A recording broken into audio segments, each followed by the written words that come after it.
प्यारे बच्चों, LGR study ITI के YouTube चैनल में आप सभी साथियों का बहुत बहुत स्वागत है। साथियों, सबसे पहले आज हम आपसे ये कहना चाहेंगे कि आज जो है GK रामबाण बैच का 20वां क्लास है। कौन सा क्लास है? 20वां क्लास है। तो इसके लिए फटाफट से आप सभी बच्चे क्या करेंगे, एक बार सेशन को लाइक कर देंगे और अपने दोस्तों में जल्द से जल्द अधिक से अधिक शेयर कर देंगे ताकि आपके अधिक साथी जुड़ सके और इसके बाद इस क्लास को स्टार्ट कर सकें। तब तक जो नए बच्चे जुड़े हैं उनके लिए बता दें कि यदि आप 0 लेवल से तैयारी करना चाहते हैं अभी भी ITI के लिए, तो आप सफलता बैच को ज्वाइन करना नहीं भूलेंगे, जो हमारे लाइव ऐप पर चलता है।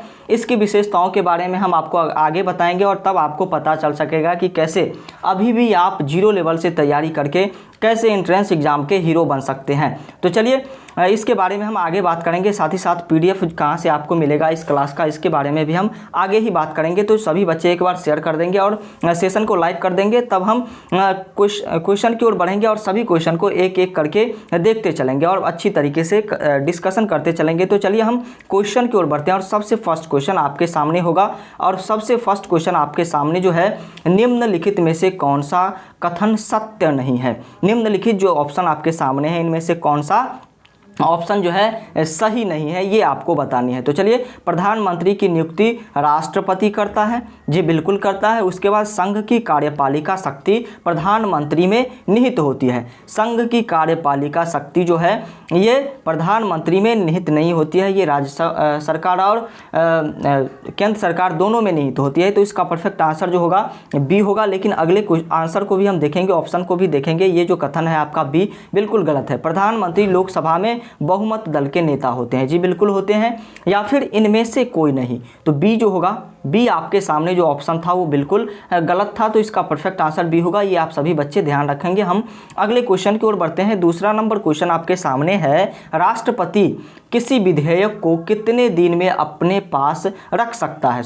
राष्ट्रपति किसी विधेयक को कितने दिन अपने पास रख सकता है? तो चलिए आपको बता दें कि ये कोई लिमिटेशन नहीं है कि राष्ट्रपति जो है कितने दिनों तक किसी विधेयक को अपने पास रख सकता है। कोई भी विधेयक यदि पारित होता है तो सबसे पहले लोकसभा, उसके बाद राज्यसभा, और राज्यसभा और लोकसभा दोनों सदनों से यदि वो पारित कर दिया जाता है, स्वीकृत कर दिया जाता है, तो राष्ट्रपति के पास भेजा जाता है। तो ऐसे में राष्ट्रपति के पास कोई लिमिटेशन डेज नहीं होता है कि इतने दिनों में आपको क्या करना है। इसका बिल्कुल आंसर देना है कि ये होना चाहिए लागू या फिर नहीं। तो इसका परफेक्ट आंसर कोई निश्चित नहीं है, यानी कि कोई निश्चित नहीं है। तो डी इसका क्या होगा, बिल्कुल परफेक्ट आंसर होगा। आप सभी बच्चे देखते चलेंगे। अगले क्वेश्चन की ओर बढ़ते हैं। अगला नंबर क्वेश्चन आपके सामने जो होगा यह है तीसरा नंबर क्वेश्चन और कह रहा है, लोकसभा के कार्यकाल की अवधि कितनी है?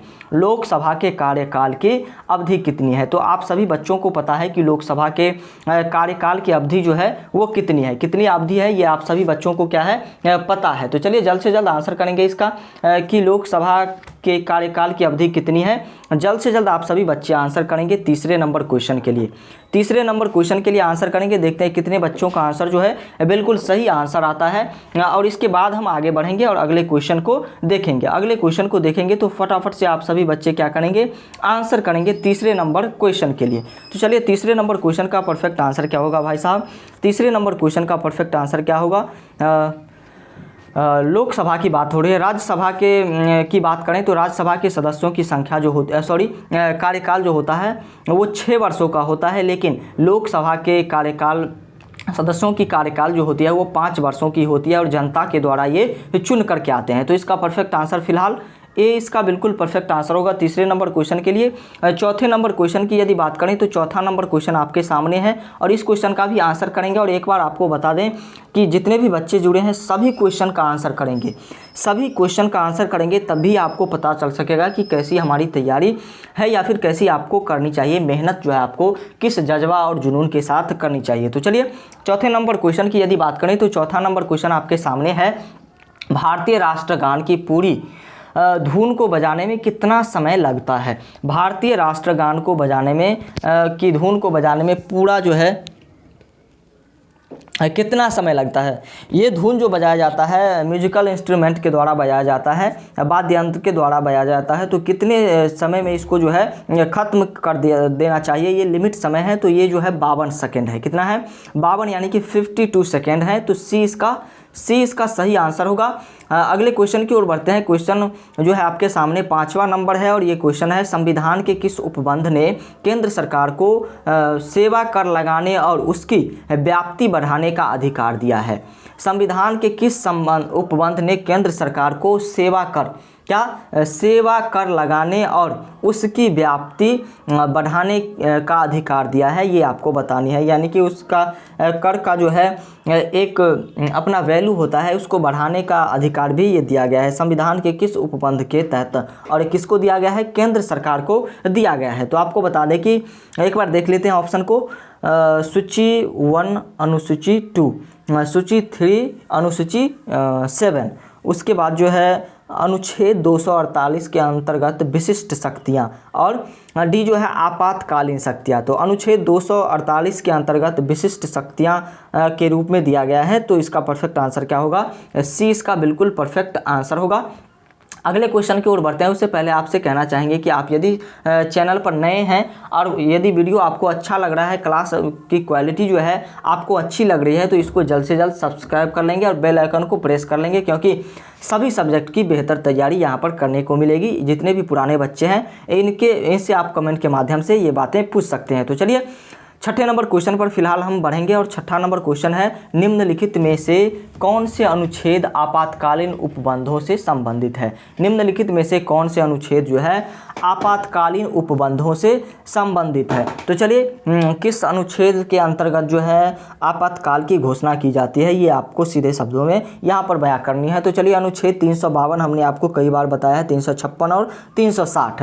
तो इसका परफेक्ट आंसर क्या होगा भाई साहब? न ए होगा, यानी कि अनुच्छेद 32 और 26, न कि 350 51 होगा। इसका परफेक्ट आंसर 352, 56 और 360 कहें तो सी इसका सही आंसर होगा।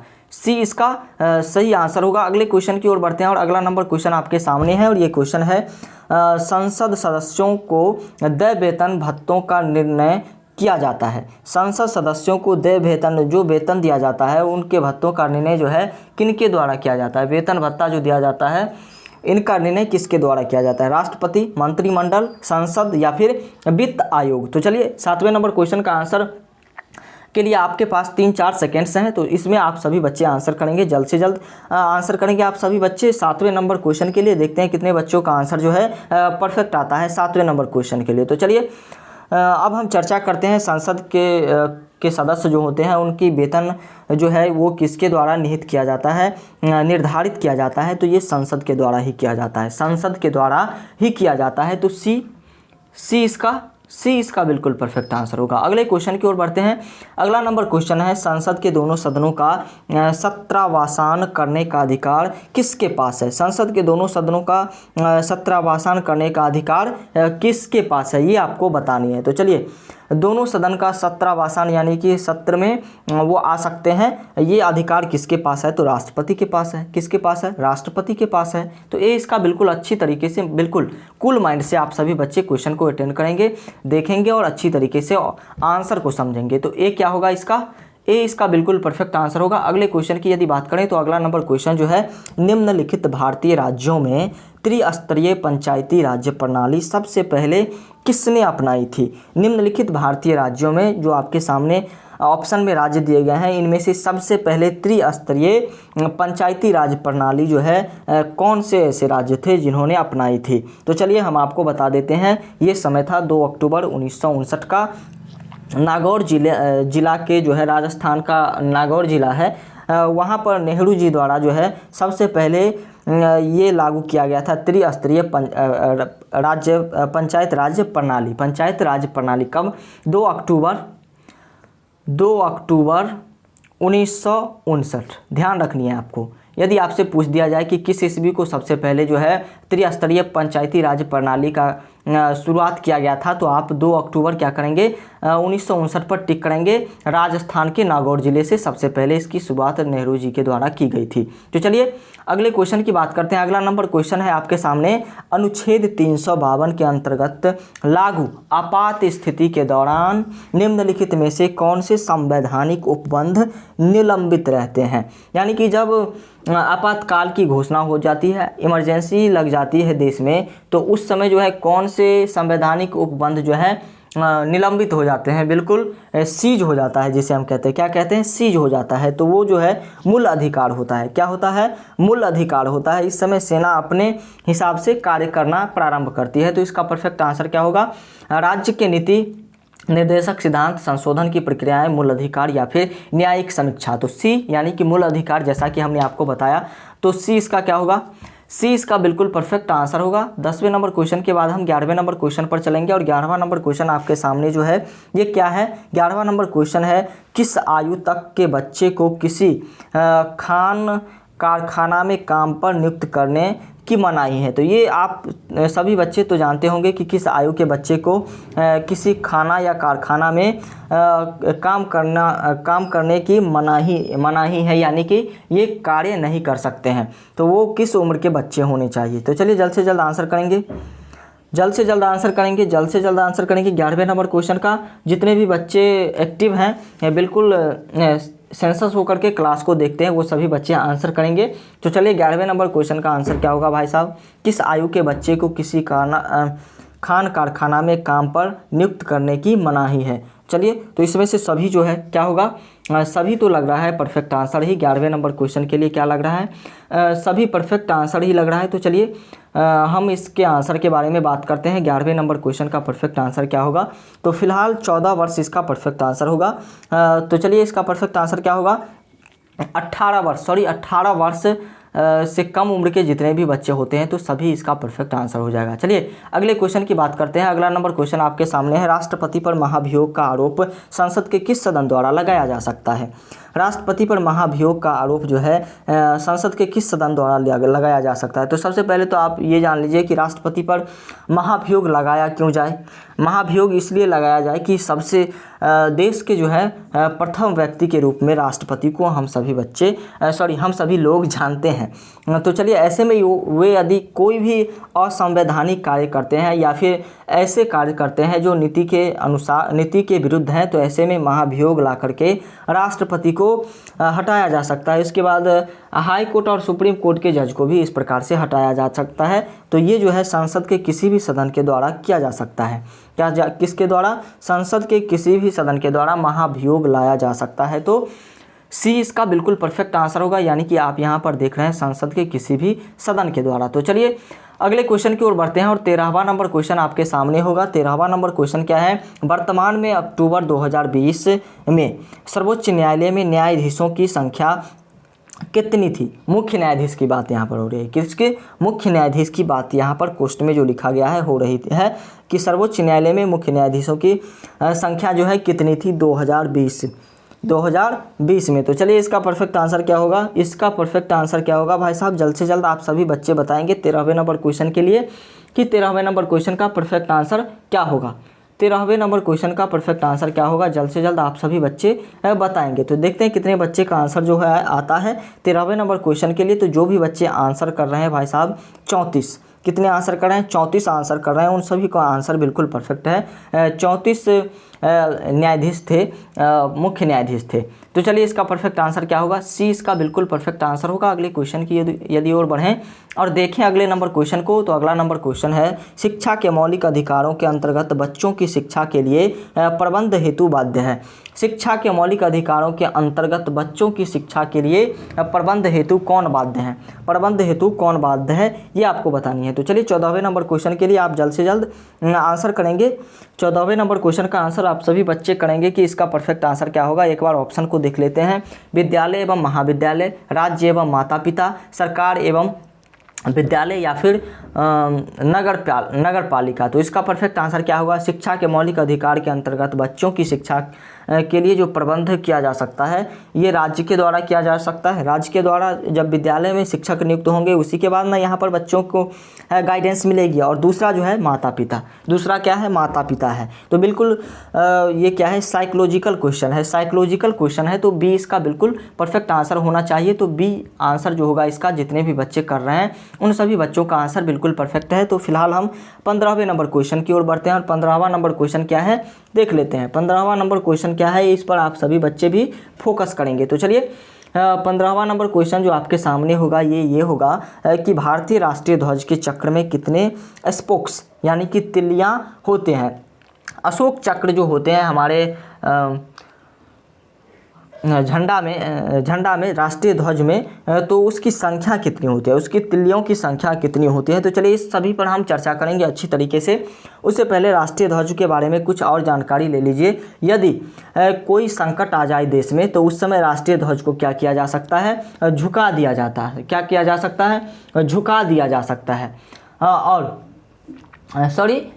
झुकाया जब तब जाता है राष्ट्रीय ध्वज को जब कोई महान व्यक्ति का निधन हो जाता है या फिर सैनिक शहीद होते हैं, तो उस समय और देश के कोई अच्छे व्यक्ति जो हैं, महान व्यक्ति का निधन हो जाता है, तो उस समय देश के शोक में क्या किया जाता है, राष्ट्रीय ध्वज को झुकाया जाता है। लेकिन यदि कोई आपातकाल आ गया, बहुत बड़ा महामारी आ गया, जैसे अभी कोरोना महामारी आया था, तो ऐसे समय में हम झंडा को क्या करते हैं, उल्टा कर देते हैं। क्या करते हैं, उल्टा कर देते हैं। जैसे जैसे रंग, जैसे कि केसरिया है, उसके बाद वाइट रंग होता है, और उसके बाद जो है सबसे नीचे में ग्रीन रंग होता है, तो इसको उलट करके ऊपर ग्रीन रंग को कर दिया जाता है यदि कोई आपातकाल। इसका मतलब ये होता है कि हमारे देश में जो है हमारा समय बिल्कुल उल्टा चल रहा है, ऐसा हम कहते भी हैं। तो इसमें 24 तिल्लियाँ होती हैं, और ये सभी तिल्लियाँ हमें बताती है कि हमेशा हमें क्या करना चाहिए, 24 घंटा हमें तत्पर रहना चाहिए, बिल्कुल कार्यशील रहना चाहिए। तो चलिए सी इसका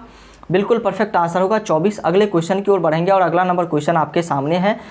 लोकसभा की सदस्यता के लिए उम्मीदवार की आयु कम से कम कितनी होनी चाहिए। तो चलिए इस पर आप सभी बच्चे बताएंगे कि लोकसभा की सदस्यता के लिए उम्मीदवार की आयु जो है कितनी होनी चाहिए, क्योंकि बिल्कुल बेसिक सा क्वेश्चन है और कई बार हमने इस क्वेश्चन की चर्चा भी की है। तो चलिए जब हम डिस्कस करते हैं किसी क्वेश्चन पर तो ऐसे सारे तथ्य को हम निपटा देते हैं उसी समय। तो आप सभी बच्चों को आंसर करना है, और यदि आपको क्लास अच्छा लग रहा है, क्लास की क्वालिटी अच्छी लग रही है, तो एक बार क्या करेंगे, चैनल को सब्सक्राइब कर लेंगे और बेल आइकन को दबा देंगे, और अपने दोस्तों में यदि शेयर नहीं किए हैं तो शेयर भी कर देंगे। तो चलिए इसका परफेक्ट आंसर क्या होगा, 30 वर्ष इसका बिल्कुल परफेक्ट आंसर होगा।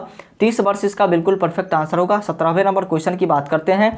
17वां नंबर क्वेश्चन आपके सामने है। भारतीय रक्षा सेनाओं का सुप्रीम कमांडर कौन होता है, कौन है? भारतीय रक्षा सेनाओं के का जो सुप्रीम कमांडर है वो कौन है, ये आपको बतानी है। तो चलिए 17वें नंबर क्वेश्चन का आंसर आप सभी बच्चे बताएंगे। तो आपको पता होना चाहिए कि भारतीय सेना का, यानी कि भारतीय सेना के तीनों सेना जो होते हैं, थल सेना, जल सेना और वायु सेना, इन तीनों के अध्यक्ष जो होते हैं वो होते हैं भारत के राष्ट्रपति। इंडियन प्रेसिडेंट जो होते हैं वो तीनों सेना के प्रेसिडेंट होते हैं, अध्यक्ष होते हैं, चीफ होते हैं। तो चलिए इसका परफेक्ट आंसर क्या होगा भाई साहब, राष्ट्रपति इसका यहाँ पर परफेक्ट आंसर होगा। राष्ट्रपति यहाँ पर बिल्कुल परफेक्ट आंसर होगा। 18वें नंबर क्वेश्चन की ओर बढ़ेंगे, और 18वां नंबर क्वेश्चन आपके सामने है। संसद की संयुक्त बैठक की अध्यक्षता कौन करता है? संसद की संयुक्त बैठक की अध्यक्षता कौन करता है, यानी कि दोनों सदन की जब एक साथ बैठक होती है, लोकसभा और राज्यसभा की, तो इस समय अध्यक्षता कौन करते हैं? तो ये कौन करते हैं, ये आप सभी को भी पता होगा। उपराष्ट्रपति, राष्ट्रपति, लोकसभा अध्यक्ष या फिर राज्यसभा के सभापति, राज्यसभा के उपसभापति। तो चलिए इसका परफेक्ट आंसर हम आपको बता दें। यदि दोनों सदनों की संयुक्त बैठक होती है तो उसका भी अध्यक्षता जो है लोकसभा के स्पीकर ही करते हैं, लोकसभा अध्यक्ष ही करते हैं। तो सी इसका बिल्कुल परफेक्ट आंसर होगा, बिल्कुल सही आंसर होगा। तो जितने भी बच्चे आंसर सी कर रहे हैं उन सभी बच्चों का आंसर बिल्कुल सही है। 19वें नंबर क्वेश्चन की हम बात करते हैं। 19वां नंबर क्वेश्चन है, राज्यसभा की बैठक की अध्यक्षता इनमें से कौन करता है? राज्यसभा की बैठक की अध्यक्षता कौन करता है? इसके बारे में हमने आपको बार बार बताया है कि देश के जो उपराष्ट्रपति होते हैं वो राज्यसभा के अध्यक्ष भी रहते हैं, राज्यसभा के अध्यक्ष भी वही होते हैं, देश के उपराष्ट्रपति। तो अध्यक्षता कौन करेंगे? अध्यक्षता कौन करेंगे? जो अध्यक्ष होंगे वो तो उपराष्ट्रपति। इसका बिल्कुल परफेक्ट आंसर होगा। बी इसका बिल्कुल परफेक्ट आंसर होगा। जितने भी बच्चे बी आंसर कर रहे हैं उन सभी बच्चों का आंसर बिल्कुल सही है। तो चलिए फिलहाल हम 20वें नंबर क्वेश्चन की ओर बढ़ते हैं। 20वां नंबर क्वेश्चन आपके सामने है। नीति आयोग एक है। नीति आयोग, योजना आयोग को 2014 में बदल करके नीति आयोग बनाया गया। तो नीति आयोग क्या है ये आपको बतानी है। तो चलिए 20वें नंबर क्वेश्चन का आंसर आप सभी बच्चे करेंगे। संवैधानिक निकाय है या फिर तदर्थ निकाय है, असंवैधानिक निकाय है या फिर इनमें से कोई नहीं।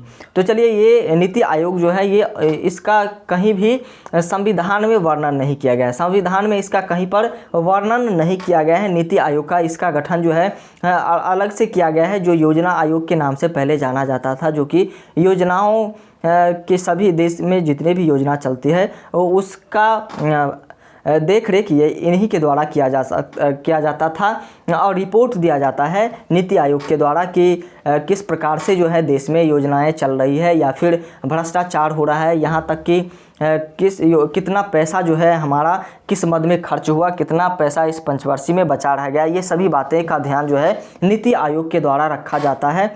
और ये जो है असंवैधानिक निकाय है जिसके अध्यक्ष जो होते हैं, इनके अध्यक्ष कौन होते हैं भाई साहब? इनके अध्यक्ष होते हैं देश के प्रधानमंत्री। देश के प्रधानमंत्री नीति आयोग के अध्यक्ष होते हैं। तो इसका परफेक्ट आंसर क्या होगा? इसका परफेक्ट आंसर सी हो जाएगा, असंवैधानिक, क्योंकि संविधान में इसका कोई डिस्कशन नहीं है। तो चलिए 21वें नंबर क्वेश्चन की बात करते हैं। 21वां नंबर क्वेश्चन आपके सामने है, राज्य के नीति निर्देशक तत्व प्रत्यक्षता संबंधित है। राज्य के नीति निर्देशक तत्व प्रत्यक्षता संबंधित है मौलिक अधिकारों से, मौलिक कर्तव्यों से, गांधीवादी सिद्धांतों से या फिर प्रस्तावना से। तो चलिए राज्य के नीति निर्देशक तत्व जो है वो प्रस्तावना से संबंधित है। संविधान की प्रस्तावना जो है सभी को ध्यान रखनी चाहिए, याद रखनी चाहिए, जो कि है पूरा तो हम नहीं कह सकेंगे क्योंकि बहुत टाइम लग जाएगा, तो थोड़ा हम कह देते हैं जिससे आप सभी बच्चे को ध्यान होगा और जिन बच्चों को नहीं पता होगा वो भी पता कर सकेंगे, क्योंकि अब जो है एनसीईआरटी के सभी बुक पर सबसे पहले प्रस्तावना दिया रहता है, जिसमें दिया रहता है हम भारत के लोग भारत को एक संपूर्ण प्रभुत्व संपन्न समाजवादी पंथ निरपेक्ष राज्य बनाने के लिए इसी प्रकार से आगे रहता है। तो चलिए इसका परफेक्ट आंसर क्या होगा? डी इसका बिल्कुल परफेक्ट आंसर होगा, प्रस्तावना से। अगले क्वेश्चन की ओर बढ़ते हैं। संविधान की आत्मा भी इसे हम कहते हैं। तो चलिए अगला क्या है? 22वां नंबर क्वेश्चन है, भारत की प्रथम महिला राष्ट्रपति कौन थी? भारत की प्रथम महिला राष्ट्रपति कौन थी ये आपको बतानी है। तो चलिए भारत की प्रथम महिला राष्ट्रपति की बात करें, और अभी तक जो है भारत में सबसे पहले बिल्कुल ये बात आपको बता दें कि भारत में अभी तक महिला राष्ट्रपति की बात करें तो फर्स्ट एंड लास्ट एक ही राष्ट्रपति फीमेल प्रेसिडेंट जो है वो एक ही रह चुकी है, वो है प्रतिभा देवी सिंह पाटिल। कौन है? प्रतिभा देवी सिंह पाटिल है, जो कि 12वां राष्ट्रपति हमारे देश की थी। और ये जो है एक ही ऐसी व्यक्ति हैं जो महिला है जो देश की राष्ट्रपति बन चुके हैं अभी तक। तो चलिए इनका जो है पद इन्होंने ग्रहण किया था 25 जुलाई 2007 को, और 2012 तक ये रहे थे। जुलाई 2012 तक लगभग ये प्रतिभा देवी सिंह पाटिल हमारी प्रेसिडेंट रही थी। तो चलिए ए इसका बिल्कुल परफेक्ट आंसर होगा, इसी के चलते ए इसका बिल्कुल परफेक्ट आंसर होगा। अगले क्वेश्चन की ओर बढ़ते हैं। यदि अभी तक भी आप सेशन को लाइक नहीं किए हैं तो बिल्कुल गलत किए हैं, सेशन को लाइक कर दीजिए। क्लास यदि अच्छा लग रहा है तो चलिए 23वें नंबर क्वेश्चन की हम बात करते हैं। 23वां नंबर क्वेश्चन आपके सामने है, क्या राष्ट्रपति एक मंत्री विशेष को हटा सकते हैं? किसी मंत्री को राष्ट्रपति के द्वारा हटाया जा सकता है? कब? नहीं, कभी नहीं, या फिर केवल जबकि प्रधानमंत्री ऐसी सलाह देते हैं। जी बिल्कुल, प्रधानमंत्री यदि सलाह देते हैं तो ऐसे में हम क्या कर सकते हैं, सॉरी हम नहीं, राष्ट्रपति महोदय उस मंत्री को हटा सकते हैं, पद से हटा सकते हैं। तो इसका परफेक्ट आंसर क्या होगा? केवल प्रधानमंत्री की सलाह पर। तो चलिए इसका परफेक्ट आंसर क्या होगा? बी इसका बिल्कुल परफेक्ट आंसर होगा। अगले नंबर क्वेश्चन की बात करते हैं और 24वां नंबर क्वेश्चन आपके सामने होगा। 24वां नंबर क्वेश्चन आपके सामने है कि जब उपराष्ट्रपति राष्ट्रपति का पदभार ग्रहण करता है, तो जब उपराष्ट्रपति जो होते हैं वो राष्ट्रपति का पद जो ग्रहण करते हैं तब क्या राज्यसभा को दूसरा अध्यक्ष चुनना पड़ता है? राज्यसभा का अध्यक्ष का पद खाली अवश्य रहना चाहिए? राज्यसभा की बैठक की अध्यक्षता लोकसभा के अध्यक्ष करते हैं, या फिर इनमें से कुछ नहीं? तो चलिए ये सब ऑप्शन आपके सामने क्यों है ये आप सब पहले जान लीजिए। क्योंकि जो उपराष्ट्रपति होते हैं देश के, वही राज्यसभा के अध्यक्ष होते हैं, स्पीकर होते हैं, और वही राज्यसभा की अध्यक्षता करते हैं। तो चलिए हम बात कर लेते हैं कि क्या वो उपराष्ट्रपति जो है राष्ट्रपति का पद ग्रहण कर लें तो क्या कर सकते हैं? तो वो जो है सभापति एवं अन्य सदस्यों के पद का पालन करते रहेंगे। क्या करेंगे?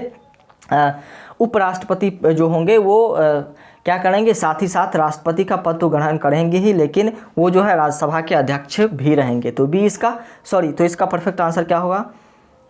इसका परफेक्ट आंसर क्या होगा भाई साहब? एक बार ऑप्शन देख लेते हैं। राज्यसभा को दूसरा अध्यक्ष चुनना पड़ता है, राज्यसभा का अध्यक्ष का पद खाली अवश्य रहना चाहिए। जी बिल्कुल, खाली नहीं रहना, खाली तो रहता है लेकिन अध्यक्षता करते हैं। क्या करते हैं? अध्यक्षता करते हैं। तो इसका परफेक्ट आंसर क्या होगा? इसका परफेक्ट आंसर बी होगा। सॉरी बी नहीं होगा, अवश्य रहना चाहिए। राज्यसभा की बैठक की अध्यक्षता लोकसभा के अध्यक्ष करते हैं, ये भी नहीं होगा, या फिर इनमें से कुछ नहीं, तो बी इसका बिल्कुल परफेक्ट आंसर होगा। चलिए अगले क्वेश्चन की ओर बढ़ते हैं और लास्ट क्वेश्चन आपके सामने है। लास्ट क्वेश्चन आपके सामने है कि निम्नलिखित में से कौन भारतीय न्यायपालिका का विशिष्ट अभिलक्षण नहीं है। भारतीय न्यायपालिका का विशिष्ट यानी कि विशेष अभिलक्षण निम्नलिखित ऑप्शन में से कौन नहीं है, ये आपको बतानी है। तो चलिए 25वें नंबर क्वेश्चन का आंसर हम आप लोगों के सामने रखते हैं। यह स्वतंत्र एवं मुक्त है। जी बिल्कुल, निम्नलिखित में से भारतीय न्यायपालिका की विशिष्ट अभिलक्षण, यह स्वतंत्र और मुक्त है। यह संविधान का अंतिम व्याख्याकार है। यह एक एकल समन्वित तंत्र है, या फिर यह सर्वोच्च विधि निर्मात्री संस्था है। यह सर्वोच्च विधि निर्मात्री संस्था है। तो आपको बता दें कि न्यायपालिका जो है इनके ऊपर कुछ भी नहीं है, इनके ऊपर कुछ भी नहीं है। ये सबसे क्या है बड़ा न्यायपालिका है। ये बिल्कुल स्वतंत्र है, इस पर किसी सरकार का ना दबाव रहता है ना किसी का दबाव रहता है। ये इनका निर्णय जो होता है बिल्कुल निष्पक्ष होता है, अब उनके अपने पक्ष से दिया हुआ निर्णय रहता है। तो डी क्या होगा, डी आप लोग सभी बच्चे डी आंसर इसका पिक कर लेंगे। अब हम बात करते हैं पीडीएफ के बारे में, और बिल्कुल बेसिक लेवल से अभी भी आप तैयारी करना चाहते हैं आईटीआई एंट्रेंस एग्जाम के लिए, तो इसके लिए आपको क्या करनी है इस पर भी हम चर्चा कर लेते हैं। तो सफलता बैच की शुरुआत हमारे लाइव ऐप पर हो चुके हैं, तो इसे आप ज्वाइन करना नहीं भूलेंगे। बिल्कुल जीरो से हीरो तक की तैयारी यहाँ पर आपको करा दी जाएगी एग्जाम तक, तो इसके लिए आपको टेंशन नहीं लेना है। 7479823598 पर कोई भी डाउट हो तो क्लियर करवा सकते हैं आप। और विशेषताओं के बारे में हम बात करें तो इस कोर्स की सबसे पहली विशेषताएँ हैं कि सभी विषय की बेहतर तैयारी आपको बिल्कुल कराई जाएगी, फुली कराई जाएगी। चैप्टर वाइज थ्योरी प्लस प्रश्न भी कराए जाएंगे, और जब चैप्टर वाइज थ्योरी खत्म होगा तब आपको इसका क्वेश्चन का क्या किया जाएगा, प्रैक्टिस भी कराया जाएगा। सभी का सब्जेक्टिव पीडीएफ नोट्स भी आपको मिलेगा, प्रीवियस ईयर क्वेश्चन का प्रैक्टिस भी कराया जाएगा, मॉडल पेपर का प्रैक्टिस भी आपको करने को मिलेगा यहाँ से। तो चलिए अब हम आगे बात करते हैं कि इसको ज्वाइन कैसे करना है। तो आपको इसे ज्वाइन करना है, सबसे पहले क्लास कहाँ चलेगा, तो LGR स्टडी लाइव ऐप के बारे में हमने आपको बताया, तो वहाँ पर आपका क्लास चलेगा, जिसका लिंक हम डिस्क्रिप्शन में दे रखे हैं। और आप चाहे तो प्ले स्टोर पर LGR study live app search करते हैं तो आपके सामने दो ऐप आएगा, एक व्हाइट वाला एक रेड वाला। तो रेड वाले ऐप को आपको इंस्टॉल करनी है क्लास से ज्वाइन करने के लिए, और बहुत सारा पीडीएफ और नोट्स जो आपको है यूजफुल नोट्स आपको व्हाइट वाले ऐप पर भी मिल जाएगा, तो वहाँ आप इसे भी इंस्टॉल कर सकते हैं। तो चलिए अब हम बात करते हैं आगे की। तो आगे की बात यदि करें तो आपको इंस्टॉल करने के बाद इसको रजिस्टर कर लेना है। रजिस्टर करने के बाद जो है आपके सामने इस प्रकार का इंटरफेस आएगा, इसको फिल कर लेना है। फिल करने के बाद आपको करनी है क्या, कैटेगरी सेलेक्ट कर लेना है, ITI पैरामेडिकल पॉलिटेक्निक जो भी है, तो आप यहाँ से सेलेक्ट कर सकते हैं। उसके बाद पेड कोर्स पर आप क्लिक करेंगे। पेड कोर्स पर जैसे ही क्लिक करते हैं आपके सामने बाय नाउ का ऑप्शन आएगा। बाय नाउ पर आप क्लिक करेंगे तो आपके सामने पे ऑनलाइन का ऑप्शन आएगा। पे ऑनलाइन के पर यदि आप क्लिक करते हैं तो पेमेंट का ऑप्शन आएगा, यहाँ से आप पेमेंट करके इस कोर्स को ज्वाइन कर सकते हैं। या फिर कोई दिक्कत आपके सामने हो तो 7479823598 पर कॉन्टैक्ट कर सकते हैं। और डिस्काउंट यदि आप कॉल करते हैं तो बहुत सारे बच्चे ऐसे होते हैं जो सक्षम नहीं हो पाते हैं, तो उसके लिए हम कुछ डिस्काउंट भी कर सकते हैं। तो इसके लिए आपको हमारे नंबर 7479823598 पर कांटेक्ट कर सकते हैं। तो आज के लिए इतना ही रखते हैं। आशा करते हैं कि आप सभी बच्चे अच्छे से पढ़ाई करेंगे और अच्छे से बिल्कुल इस क्लास को अटेंड किए हैं, तो इसी तरह से एक बार PDF को भी देख लेंगे। Thank you very much, bye bye.